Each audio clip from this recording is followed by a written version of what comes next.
د هغه پارټي دغه خلک دي چې نن الیکشن ته ولاړ دي کاغه د خالد خان په شکل کې لري او د ام ان ا انور تاج دغه په شکل کې دي چې کله دا خواریکخ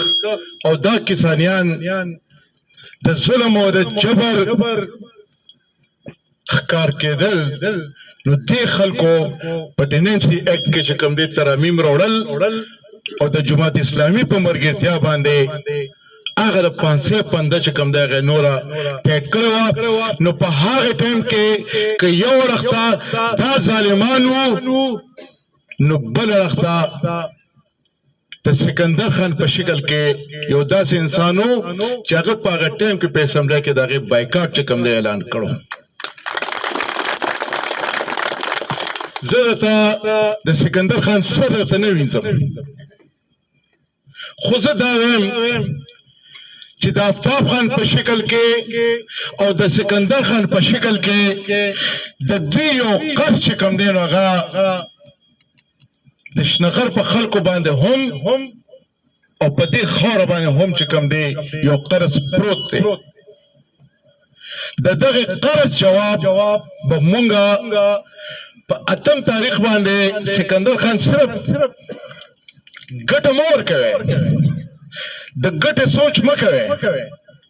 ګټه خو زما خیر باندې ستاسو په دعاګانو سره الریډي چې کوم دی په ایډوانس کې دغه مبارکي دله مونږ ورکوو چې ته د اسمبلی را روان ایم پی ای یې ته صرف ایم پی ای نه بلکې ته را روان زموږ منسټر یې مونږ خو سکندر خان تا ته دا وایو ستا په اوږه باندې ټوپک ږدو ستا دغه کردار چې کوم پاتې شوی دی د دې خاورې لپاره د دې ولس لپاره ستا اوږه استعمالو او د دې خلکو نه د دغه ظلم بدل د ووټ په شکل کې او د لیډ په شکل کې اخلو زه دا وایم زما درخواست سره مرګرو ته دا आवाज چې کم ځای پورې رسي دا ګټه ستاسو د برکته یقیني ده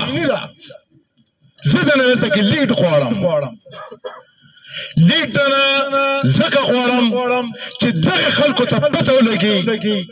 چې حق او ناحق څه ته وایي چې دغه خلکو ته پته ولګي چې ظلم څه ته وایي او انصاف څه ته وایي بل لس کاله زمونږ د دې صوبې سیاست د هغې خاوره د خلکو پلیته کړې وه نن درې نیم کاله زمونږ د پارلمنټ خاوره د خلکو پلیته کړې وه د سیاست خاوره پلیته کړې وه د سیاست هغه رنګ ډنګ یې بالکل چې کوم دی هغه پلیت کړو نن د آفتاب خان د ګټې سوال درته نه کوو ملګرو اسمبلی له چې کوم دی نو ښه خلک پکار دي د دغې اسمبلی دغه رونق او دغه عزت کم خلکو چې برباد کړو د دغې بربادۍ بدل به مونږ د آفتاب خان د ګټې په شکل کې د خلکو نه وساخلو زه یو ځل بیا په اخره کې دغه سوال تاسو کوم ملګرو نن چې د کم دور نه دغه ظالمان د خپل بد نیتونو په وجه باندې تېرېږي د دې نه زیات دغه خلک چې کوم دی حقدار دي چې دغه حالات ورسره وشي دا د کسانیانو مجرمان هم دي دا د مزدورانو مجرمان هم دي دا د هر غریب مجرم هم دی دا د هر مظلوم دشمن هم دی زه دغه خلکو ته دا وایم چې ستاسو وخت پوره دی انشاءالله په 8 فروری باندې دغه ستاسو